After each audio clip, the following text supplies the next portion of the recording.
I'll turn to the fourth case on this morning's docket.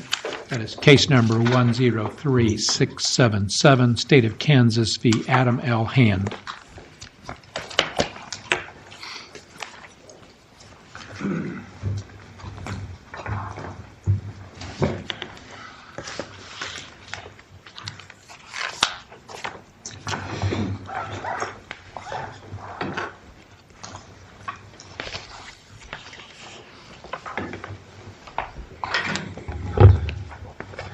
May it please the Court, Assistant District Attorney Boyd Isherwood on behalf of the State of Kansas.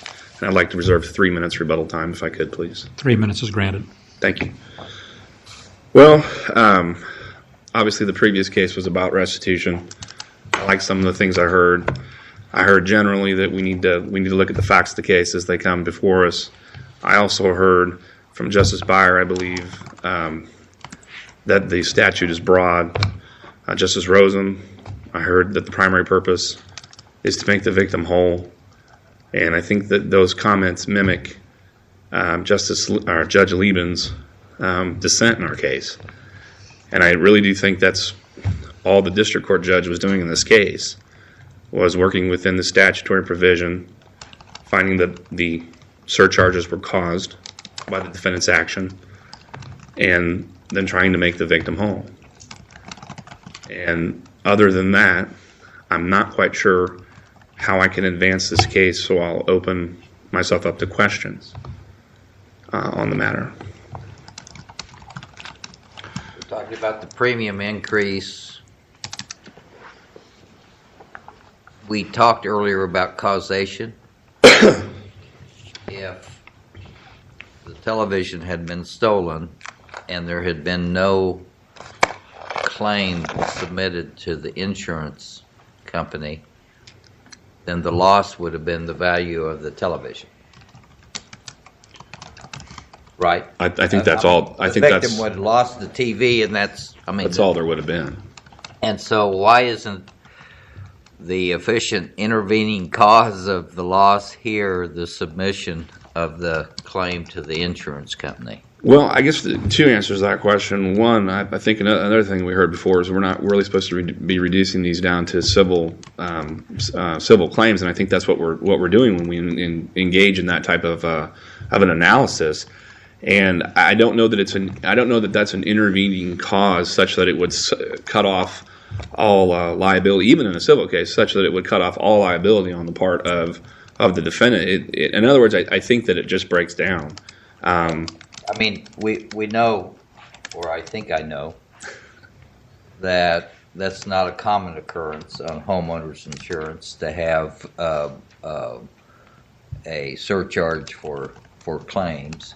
And if so, it's just the fortuitous event that this particular victim had this particular policy. Take your victim as you find them. Right. And I think that's kind of where we are. And as I began my comments, I guess I won't call it argument, but as I began my comments today, I think that's all we can ask a district court judge to do is work within the parameters of the statute and confront the issue that's before him. I think Justice Johnson, I think you're absolutely correct. Had there been no insurance company involved, well, those are the facts we would have had. But it's just simply those aren't the facts that we have. And I guess I will, at the risk of overcomplicating the issue, I do think that the Caldwell case with the fleet of vehicles is similar, but I think it's factually distinguishable because, as I indicate in the petition for review, and I think in the opening brief, it's just the facts as we find them. This victim wasn't insuring a fleet of homes. It was a 1-to-1 ratio. He was insuring his home against loss, and I think that controls. Unless the court has any questions, we respectfully request that the district court be affirmed and the Court of Appeals be reversed. Any more questions of counsel? Thank you, counsel. Thank you.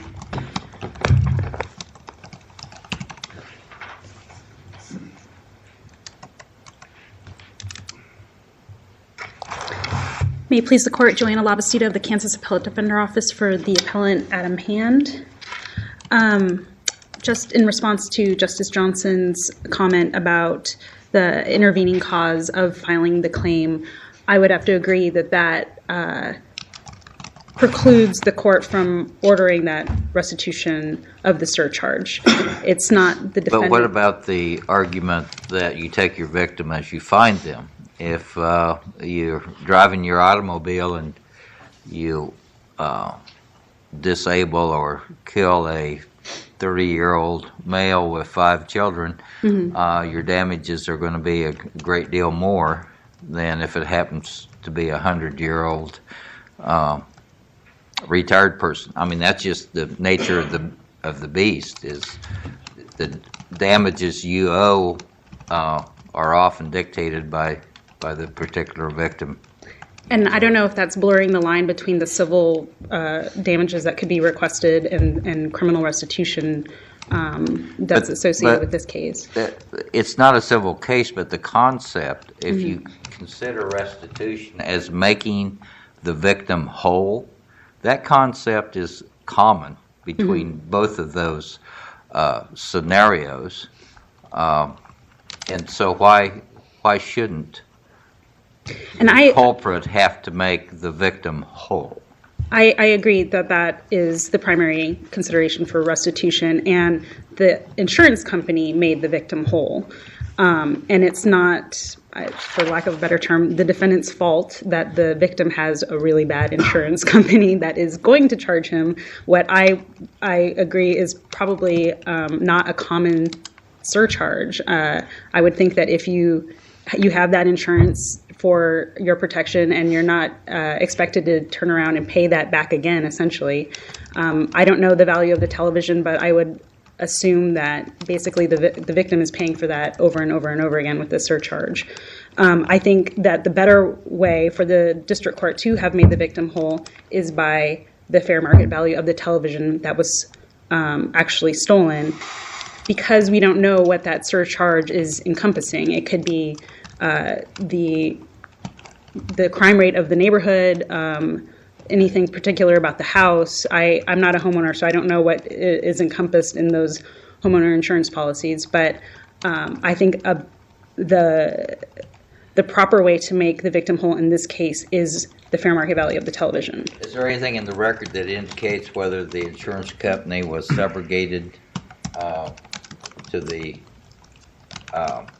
right to collect the value of the stolen property? I don't think, I think that they could have requested restitution themselves. I don't think that they were prevented from doing so. We don't have anything in the record indicating that they were making a claim for No. That's a normal situation. The insurance company pays the victim, and then the insurance company steps into the victim's shoes and gets the restitution. And I think that's the proper route for the insurance company to go, rather than penalizing their own client for filing a claim, and then additionally penalizing the defendant for whatever surcharge the insurance company wishes to. The point is that that's not grounded in any reliable amount. They can just make up an amount. And so that would essentially be giving the insurance company or a windfall from this conviction. I agree with the majority in the Court of Appeals opinion that the court should have started with the fair market value of the television, and we'd ask that decision be upheld. Any further presentation? No, Your Honor. Any further questions of counsel? Thank you, counsel. Thank you. Reserve 3 minutes. Wait for rebuttal unless the court has any questions. Any more questions of either counsel? Thank you both for your arguments this morning. The court will take this matter under advisement. That concludes this morning's docket. The court will be in recess until 9 o'clock tomorrow morning.